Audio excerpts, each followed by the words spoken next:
Hola, ¿cómo les va? Bienvenidos. El gusto de estar permanentemente en contacto con ustedes.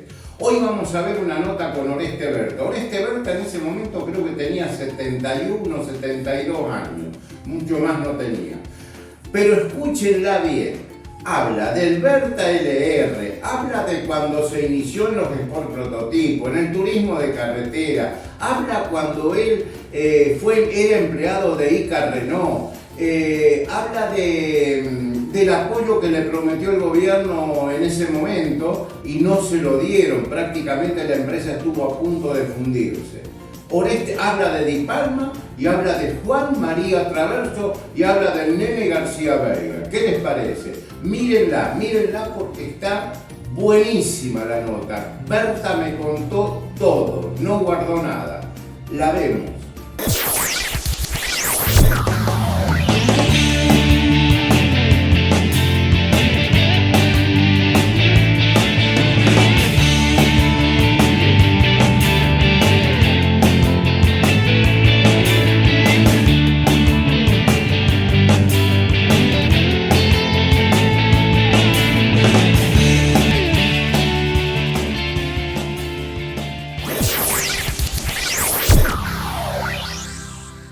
Bueno, Oreste, el gusto de poder estar compartiendo estos minutos aquí en esta fortaleza de Altagracia y un poco recordando lo que yo decía, ¿no?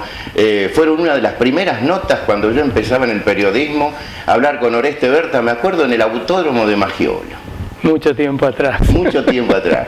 Éramos jóvenes. Así, los dos. Los dos, sí, seguro. Qué época, ¿no? Sí, muy linda época, cuando el automovilismo no era profesional como ahora, cuando realmente éramos una cantidad de amigos que nos íbamos a divertir el fin de semana. Los que nos matábamos en la pista y fuera de la pista estábamos todos juntos.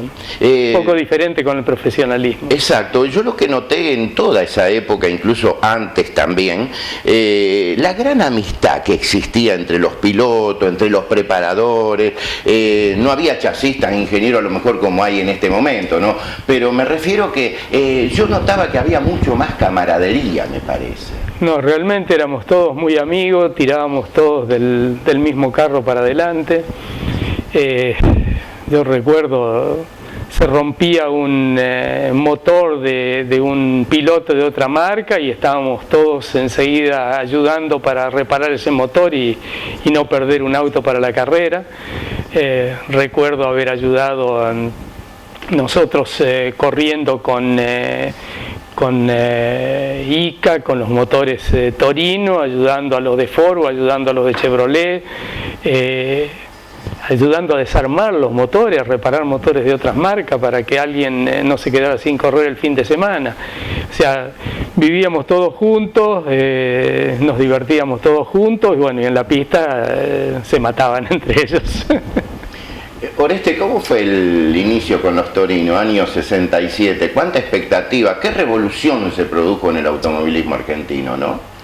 Sí, fue realmente algo interesante y algo que empezó de una manera poco preparada para hacer eso, ¿no? Yo trabajaba en la parte de ingeniería de Renault, estaba tratando de ayudar al equipo oficial ICA que estaba en Buenos Aires y bueno, surgieron algunos problemas internos en la fábrica entre Buenos Aires, Córdoba o lo que sea. Quedé al mando de esto y bueno, empezamos a armar el equipo acá en Córdoba y a correr, a participar en el turismo de carretera. Y todo esto basado en un auto que yo me había hecho para mí. Yo tenía el auto que había sido prototipo para hacer los Torinos. Mi jefe era un entusiasta de las cosas raras y bueno, un día yo lo convencí que me gustaba tener un auto para uso de calle hecho muy deportivo, que a lo mejor en el futuro esto podía ser la base de uno de los autos de serie. Y bueno, logré que me dejara ensancharle los guardabarros, ponerle cubiertas especiales. Recuerdo haber traído un juego de gomas de las que estaba usando los Ferrari de calle en ese momento.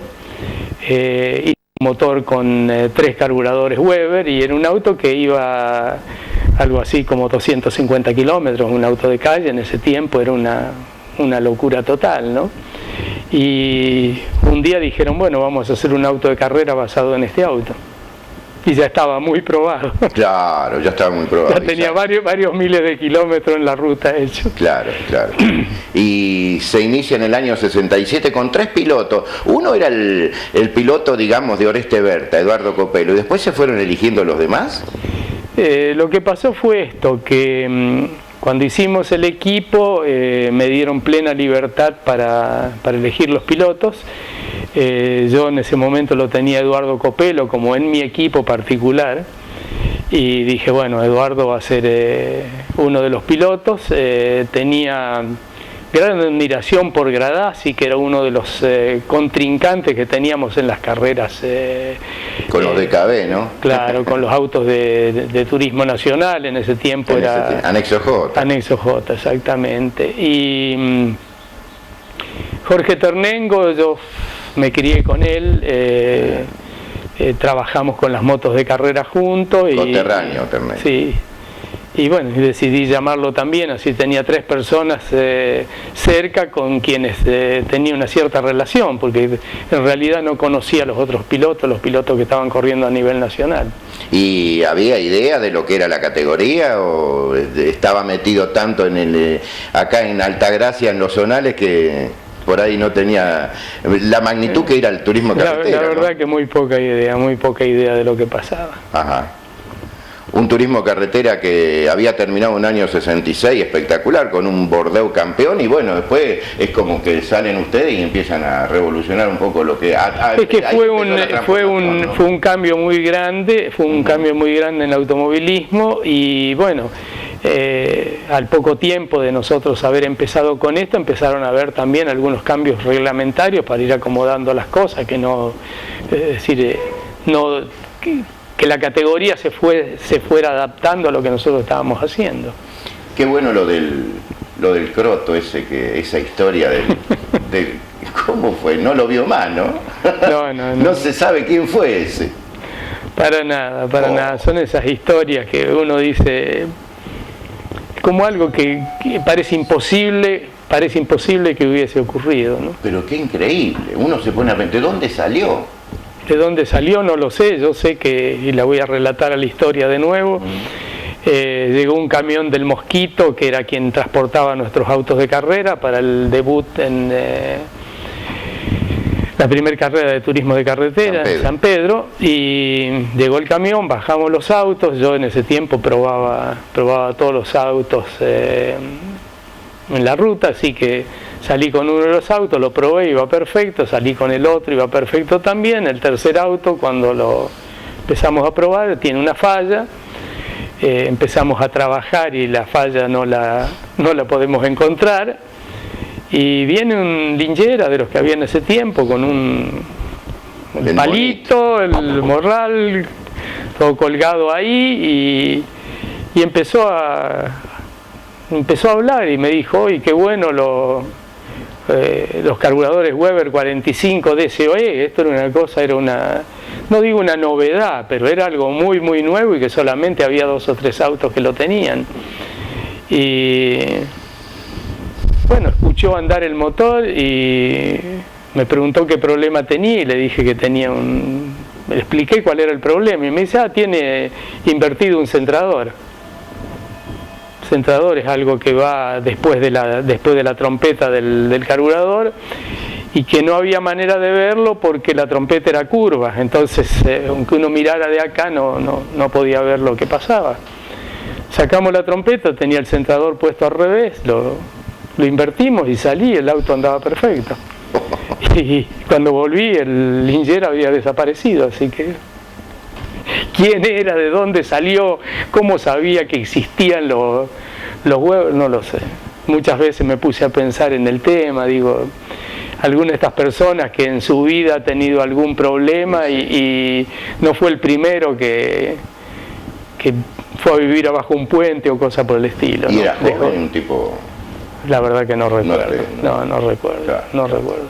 Oreste, fue que transitando lo que es el automovilismo y la gran aventura de Nürburgring, ¿no? Eso debe haber sido muy lindo, muy reconfortante. Y fue algo, yo diría, mucho más nombrado y donde se hizo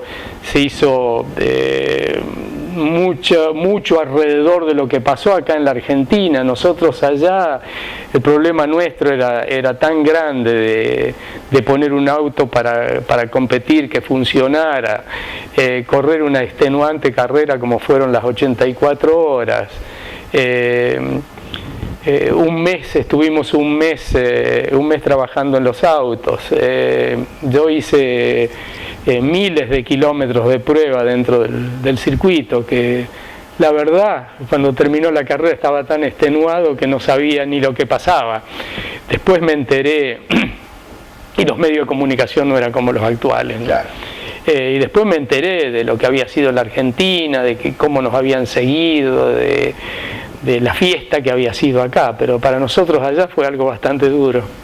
Juan Manuel Fangio fue un pilar fundamental en todo eso, ¿no? Qué lindo haber tenido una persona como Juan Manuel, ¿no? Juan, una persona excepcional, lo he dicho 100 veces y lo vuelvo a repetir, ha sido mi segundo padre, ha sido quien me ha enseñado tanto respecto al automovilismo, respecto a la vida, manera de vivir, de comportarse, y quien me abrió puertas en los lugares donde yo nunca hubiera podido llegar. Con la humildad que lo caracterizaba. Correcto. Un poco como también pasa con usted, Oreste, porque una persona con todo una trayectoria... No sé, ojalá pudiera ser yo como él. No, bueno, pero la humildad, y también eso es importante en la vida, ¿no? Es cierto. ¿Se trabajaba en conjunto cuando comenzaron la era de los Sport Prototipo? Qué linda categoría que fue los Sport Prototipo. ¿Por qué no vivió tanto, un poco más eso? La verdad es que no lo sé. Uno de los problemas serios que hubo es en el momento en que todo empezaba a funcionar, el problema clubes, periodismo, no sé, había un problema económico. En un momento le quisieron cobrar a los periodistas para que pudieran transmitir las carreras. Y ahí empezó el gran lío, se dejaron de transmitir, unos creían que el periodismo estaba de sobra y otros no querían pagar para estar allí. Bueno, terminó en un problema. Yo creo que podían haberse puesto de acuerdo ambas partes. Yo veo la gente cuando ve una foto de lo que eran los Sport Prototipo de esa época, los Guaira, los Chelco, bueno, todos los que se fabricaron, ¿no es cierto? Por ahí decíamos, eran gente muy adelantada ya para esa época armar ese tipo de autos. ¿Convenimos en eso? Sí, sin lugar a dudas de que nosotros allá por el año 70 estábamos a la altura de los mejores del mundo. O sea, en ese tiempo mi idea, lo que yo quería era llegar a la Fórmula 1, estuve ahí haciendo así. Los Sport Prototipo, no hay ninguna duda de que eran al mejor nivel internacional. Está el caso de las 2 o 3 carreras donde corrimos con el Berta LR y competimos a nivel de los 3 o 4 primeros puestos, siempre. Luis fue punteando la primer parte de la carrera, ¿no? En un momento segundo. Sí, pero digamos, competimos a nivel de los primeros en Buenos Aires. Claro, clasificar con un auto debutante entre los 3 primeros es realmente algo fuera de lo común. Fuimos a Alemania. En Alemania tuvimos cantidad de problemas, no teníamos los medios para poder estar en Alemania, así todo funcionamos bastante bien. Después hicimos una última carrera en Brasil donde el auto estuvo de nuevo peleando con los primeros. O sea que competíamos a nivel internacional en primerísima línea cuando el Sport Prototipo era el mismo nivel de la Fórmula 1. Claro. Y los mismos pilotos. Y los mismos pilotos, correcto. Los mismos pilotos. Luis Di Palma fue un piloto realmente excepcional, ¿no es cierto? Luis era un gran piloto, era rápido, no diría que era el más rápido de todos, ¿no? pero era muy rápido y era un gran corredor de carreras. Hay que ver que las carreras se ganan por ser rápido, por ser un gran corredor de carrera, un gran batallador y además era un trabajador incansable. O sea, las cosas que hicimos juntos en construir autos en tiempo récord, pasándonos las noches trabajando los dos, cortando, soldando y Él se instaló en Altagracia, ¿no? Él se instaló en Altagracia, estuvo mucho tiempo viviendo en mi casa. Ajá. Y trabajando juntos. Y trabajando juntos. Sí. Oreste, el hecho de no haber podido llegar a más dentro del Sport Prototipo Internacional, ¿hubo alguna promesa gubernamental que después no se cumplió, ¿no es cierto? Un poco por ahí. Como pasa muchas veces con los tratos con el gobierno, no se cumplió. No se cumplió. No se cumplió, nos dejaron plantados en el medio del proyecto con una tremenda inversión y una deuda que casi nos cuesta la empresa. Así que ahí es donde tuvimos que parar. Años 70 estamos hablando más o menos. Aproximadamente. Sí. Y ahí donde encara el motor Berta. ¿Era? Sí, un motor similar al Cosworth. Nosotros estábamos haciendo ese motor cuando nos llamaron del gobierno y nos ofrecieron una ayuda económica importante. Fue el tiempo del presidente Lanusse, y empezamos a trabajar, empezamos a construir autos y motores. La ayuda económica era realmente muy importante, lo que nos habían prometido, y cuando iban pasando los meses, o sea, estamos tratando de llegar a competir hacia fin de año en la carrera internacional, y la ayuda nunca llegó, y bueno, aparte de no tener la ayuda, habíamos gastado tanto dinero porque el proyecto era importante que entonces no teníamos dinero para nada. Conseguimos algo, veníamos retrasados, veníamos con cualquier cantidad de problemas, todo, digamos, que partían del mismo problema inicial, ¿no? Claro. ¿Y el Berta LR se fabricó acá en la misma Fortaleza? Sí, acá todo. Acá. ¿Y bajo la dirección suya? Sí, por supuesto. Ajá. Y los demás Bertas también, los que se fueron haciendo de pronto. También nosotros hacíamos el Berta LR nacional, que era equipado con el motor Tornado, y el internacional, que era equipado con el motor Cosworth al principio y con el motor mío después. Y hacíamos el Fórmula 1 nacional, que Fórmula 1 nacional era una categoría también muy interesante. Muy interesante. Donde nosotros usábamos la parte trasera del Sport Prototipo, la bulonábamos en otro medio auto, y así con eso, o sea, con un poco más del presupuesto para una categoría, los equipos tenían armado un auto de Sport Prototipo, un auto de Fórmula 1. Corrían un fin de semana en Sport Prototipo, el otro fin de semana sacaban motor, caja y suspensión trasera, los bulonaban atrás de otro chasis y corrían en Fórmula 1 nacional. Y también la Fórmula 1 nacional era una categoría muy, muy avanzada, al punto que nosotros, probando uno de los autos en Buenos Aires, estábamos con García Veiga, estábamos a 2 segundos de los tiempos que estaba haciendo Reutemann con el Brabham de Fórmula 1. Ah, bien. Y un auto nacional con motor Tornado. Con motor Tornado. Con motor Tornado. Ajá. Después también estuvo el Fórmula 5000 de García Veiga, ¿no? Fórmula 5000 es un proyecto que hicimos junto con un argentino que también nos patrocinaba, estaba viviendo en los Estados Unidos. Nosotros construimos el auto, este hombre puso el dinero para los materiales, nosotros pusimos toda la mano de obra y él pagó los materiales que necesitábamos para armar el auto. Nos fuimos a Estados Unidos con este auto y hubo un problema bastante importante con él, porque en el interín había comprado 2 autos de Dan Gurney y entonces no tenía ningún interés en que el auto nuestro compitiera, y bueno, tuvimos algunos problemas, no sacó el auto, estuvimos alrededor de 2 años hasta que el auto fue devuelto, después de un reclamo ante con la embajada argentina en los Estados Unidos. Lo volvimos a armar el auto, volvimos a Estados Unidos, lo corrió una carrera Luis Di Palma, que anduvo razonablemente bien, o sea, el auto anduvo muy bien, el motor tenía muchísimos problemas. Y después de esto Luis volvió a la Argentina y el auto se volvió a armar, y corrió una carrera Ricky Mears, quien ganó 4 veces después Indianápolis. Su debut en el automovilismo fue con el auto mío. ¿De qué año estamos hablando ahí? ¿70 y algo? 70 y habrá sido 73, 74, una cosa así.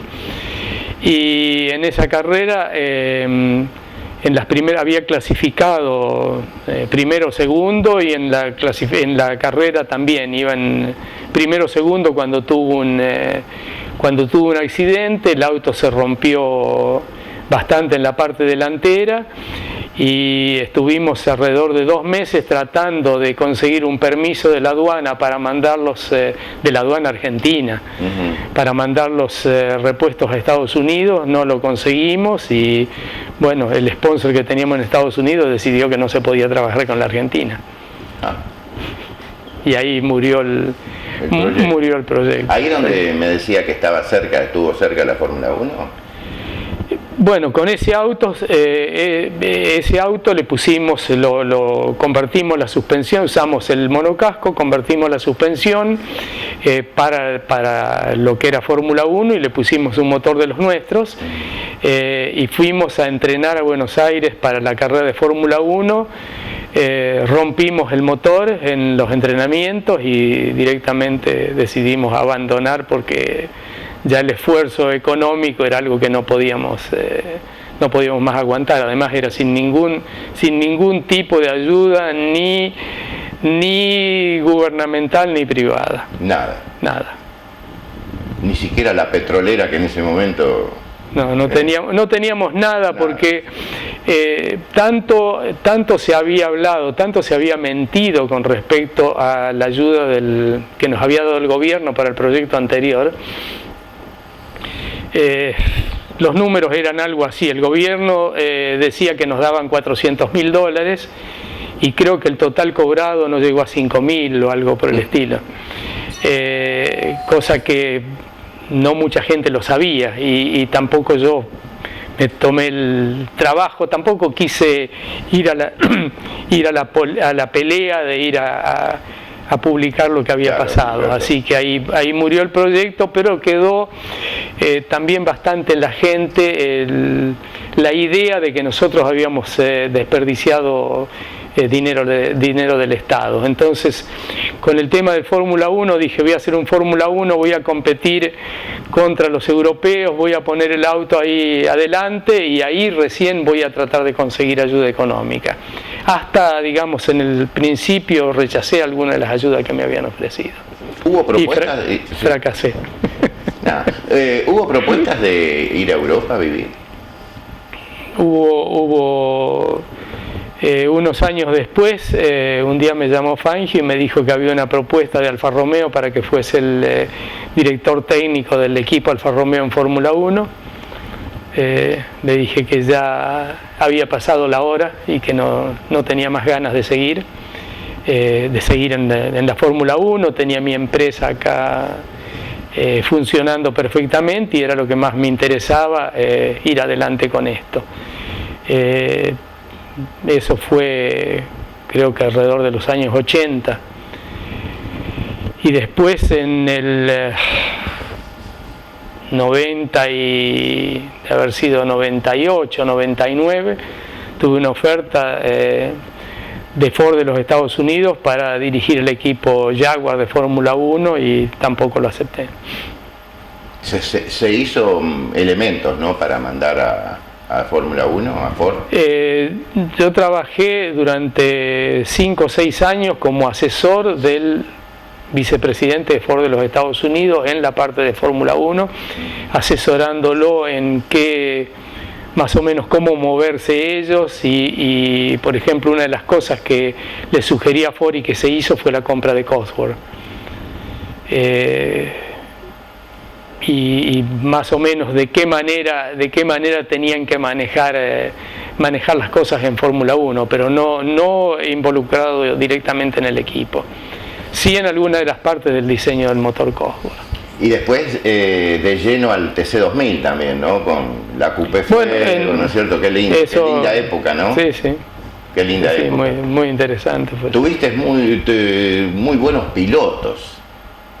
Tuve siempre de Traverso, se pueden, porque la gente está la rivalidad, pobre Luis qué final que tuvo, ¿no? Sí. Pero qué dos pilotos posiblemente distintos, pero qué dos pilotazos, ¿no?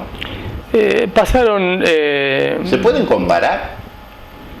Traverso y Di Palma, ¿hay algo en común? Y los dos manejaban muy bien y muy rápido.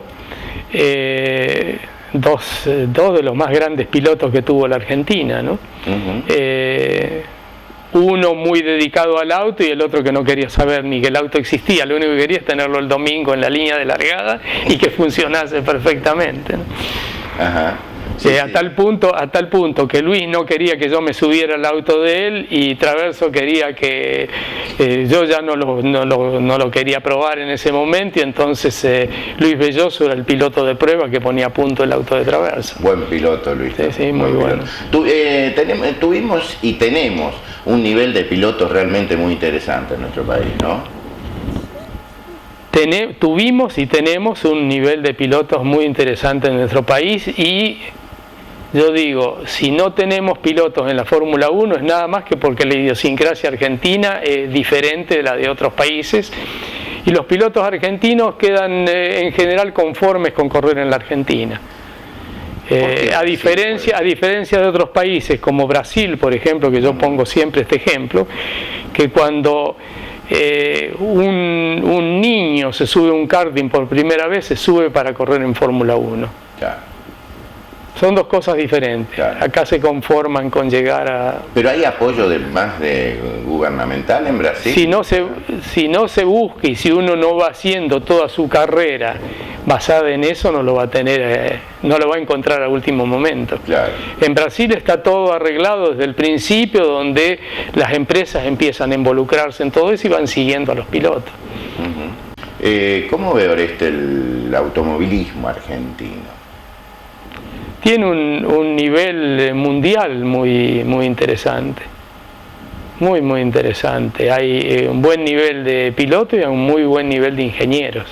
Muy buen nivel de ingenieros, sí. Sí. Pero Argentina siempre se caracterizó por ese buen nivel de ingenieros. Bueno, si uno toma la cantidad de autos de carrera por habitantes que hay en la Argentina, es una cosa a nivel mundial, no sé, debe ser 10 veces más que el que nos sigue. Con todos los zonales, todo lo que tenemos. Con todo lo que hay. Hace unos años un organizador de cosas relacionadas al automovilismo en Estados Unidos me pidió que le consiguiera el número de autos de carrera que había en la Argentina. Y llamé al Automóvil Club y me dijeron, bueno, registrados en el Automóvil Club, no sé cuántos miles me dieron en ese momento, pero eran varios miles. Sí. Entonces, bueno... Si tenemos varios miles en un país con 40 millones de habitantes, la verdad que por habitante hay autos en relación a la cantidad de habitantes muy importantes. La empresa Oreste Berta Sociedad Anónima, en este momento qué es lo que están haciendo más allá de todo lo que es competición, motores? Sabemos que tienen los motores del TRB6, del Top Race, los del TC2000. Nosotros tenemos varias categorías nacionales, varias categorías en el exterior, o sea, estamos trabajando para la Copa de Marcas de Brasil, estamos haciendo autos o motores que compiten en el Rally de Paraguay. Ahora estamos en un programa con Uruguay, donde posiblemente vamos a construir unos 20 o 30 motores de carrera. No estamos trabajando con Europa ni con Estados Unidos en este momento, lo hicimos hace unos años, éramos los proveedores de todos los materiales que utilizaba Ford de Alemania, tanto para el campeonato alemán como para el campeonato chino. Estamos trabajando para las terminales automotrices, donde hacemos ensayos, sobre todo hacemos muchas pruebas. Para las petroleras hacemos ensayos de combustibles y ensayos de lubricantes. Estamos fabricando un motor aeronáutico. En fin, unas cuantas cosas diferentes. Unas cuantas cosas, exacto. ¿Qué va a pasar con el motor del turismo carretera? Que todo el mundo está esperanzado en esa potencia que van a tener. Es un programa interesante, bastante complejo. Nosotros tenemos los prototipos hechos de las 3 marcas funcionando. Todo parece funcionar con normalidad, sin ningún tipo de problemas. Ahora viene la etapa de construir las piezas en serie y entregarlas a los motoristas.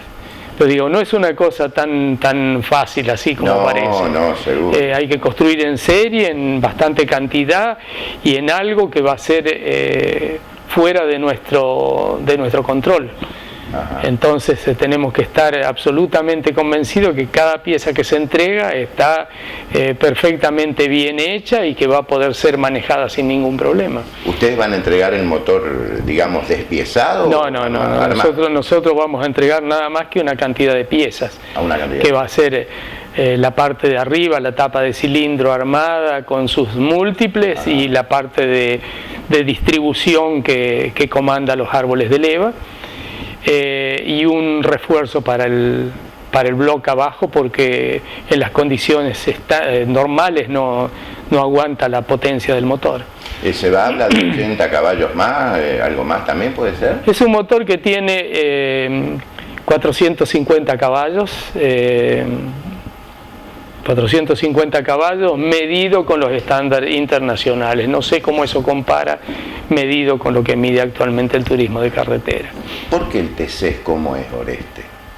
¿Por qué el TC habló, la gente lo acompaña? ¿Por qué? Es la pregunta que todo el mundo se hace. Porque por ahí han salido categorías más revolucionarias, pero el TC, la gente quiere el TC. Es muy difícil saberlo eso. Uno nunca sabe cuando hace algo cómo la gente lo va a tomar.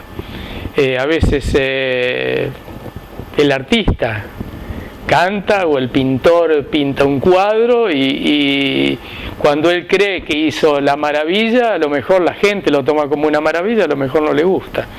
Yo creo que en el turismo de carretera pasa lo mismo, en el automovilismo en muchas partes pasa lo mismo. A la gente le interesa una categoría, le entusiasma la manera en que funciona, todo lo que hay alrededor de esa categoría, y bueno, el turismo de carretera a través de los años ha venido con alguna vez en algún momento ha hecho un poco así, pero ha ido siempre para adelante y hay una cantidad de seguidores enorme en este país. Es River Boca, Ford Chevrolet, un poco, ¿no es cierto? River Boca de antes. Sí, porque realmente es increíble ver chicos jóvenes que van a ver un Falcon que ni lo vieron cuando eran chicos ellos. Correcto, que tiene poco que ver con un Falcon de los de antes. Está bien, no tiene poco que ver. Sí, es cierto. Pero es como que la gente se quedó con eso, ¿no es cierto? Sí, después el fin de semana, cómo lo pasan, el asadito, la manera en que ven las cosas, después las peleas que hay, que son parte del condimento del turismo de carretera. O sea, siempre tiene que haber alguna pelea o técnica, o entre los técnicos o entre los corredores. Yo lo que he notado mucho, por ejemplo, y hablando de otra categoría, hablando con pilotos, están enamorados con el TRB6, aquel que se pudo subir al TRB6 con las velocidades de curva, hablan. Realmente creo que pegó un salto importante, ¿no? Y a partir de los motores que ustedes le están entregando. Bueno, yo creo que es una categoría, es una linda categoría, posiblemente no ha estado manejada como se debió manejar.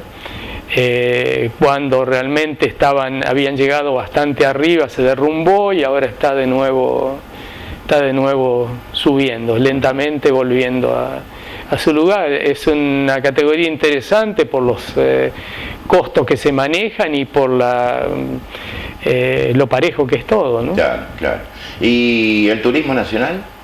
Está linda. El turismo nacional es, para ver, yo creo que es la categoría más linda para ver, ¿no? Para ver una carrera donde, donde ocurren tantas cosas, de todo, tantos choques, tantos sobrepasos. Pero un poco la que a la gente le gusta, ¿no? Sí, sí, por eso digo, es muy linda categoría para verla. Porque el turismo de carretera, ¿qué pasa? Que uno dice, hoy lo vemos como que no se pasan los autos, pero es por la gran paridad. El otro día estábamos hablando de 35 autos dentro de un segundo. Claro, la gran paridad es igual que el tema del TC2000 o del Top Race, cuando hay mucha paridad, tanto en la parte chasis como en la parte motores, bueno, los sobrepasos son muy difíciles, porque cuando un auto se acerca a otro, está en la cola de otro auto, la aerodinámica de ese auto se deteriora, y hoy en día la aerodinámica tiene mucha importancia en el comportamiento del auto. Claro. Entonces, los sobrepasos son muy difíciles en dos autos que caminan a la misma velocidad. En la parte de los autos de turismo nacional es diferente, porque los autos son muy diferentes uno de otro y funcionan muy diferente en un lugar que en otro. Los motores son totalmente diferentes de una marca a la otra, los chasis son totalmente diferentes, la aerodinámica es totalmente diferente. Entonces hay mucho más posibilidad de sobrepaso. Y el Super TC2000 este año es como que no termina de la mejor manera, porque hay medio... no lo sé, no lo sigo. Y no lo sé, claro. Oreste, ¿se puede saber cuál es? ¿Se puede tener una idea? ¿Cuál fue el piloto que más sobresalió en el automovilismo argentino? Sacándolo a Juan Manuel, ¿no? De todos los tiempos. No, es muy difícil saberlo. Yo digo que Traverso ha sido un pilotazo, muy buen piloto.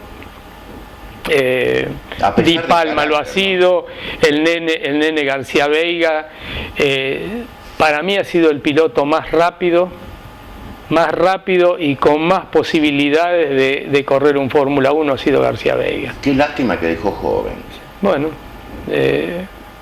lástima para que lo seguimos, a lo mejor claro. Para él no, si pero él ha hecho el tipo de vida que le ha gustado. Claro, pero digo, es cierto, porque tuvieron un corto... Pero ha sido un piloto increíblemente rápido, sobre todo con autos de muchísima potencia. Lo vimos cuando subió en Estados Unidos en el Fórmula 5000, cuando corrió en un Sport prototipo en el equipo de Joe Bonnier, que no tuvo oportunidad de hacer muchas cosas, pero cuando se subió al lado de un piloto internacional de primera línea, lo pasó por arriba. Esa es la verdad, ¿no?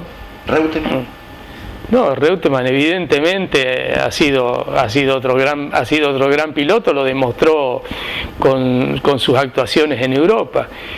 Posiblemente su personalidad no lo hizo que haya sido un héroe nacional. Y no fue campeón porque no se animó a tirarle el auto a Piqué en ese momento, porque era campeón, ¿no es cierto? Vaya a saber por qué. Porque no se puede. Después pasó cosas, ¿no es cierto? No se puede decir, pero como le digo, la Argentina ha tenido una cantidad de grandes pilotos, que algunos tuvieron oportunidad de mostrarlo y otros no tanto. Pero sí, los hemos tenido y los tenemos, ¿no?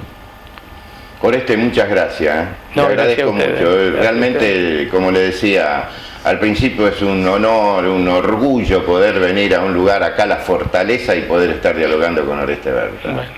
Gracias. Gracias a ustedes. Buenos días. Línea de amortiguadores Corben Plus.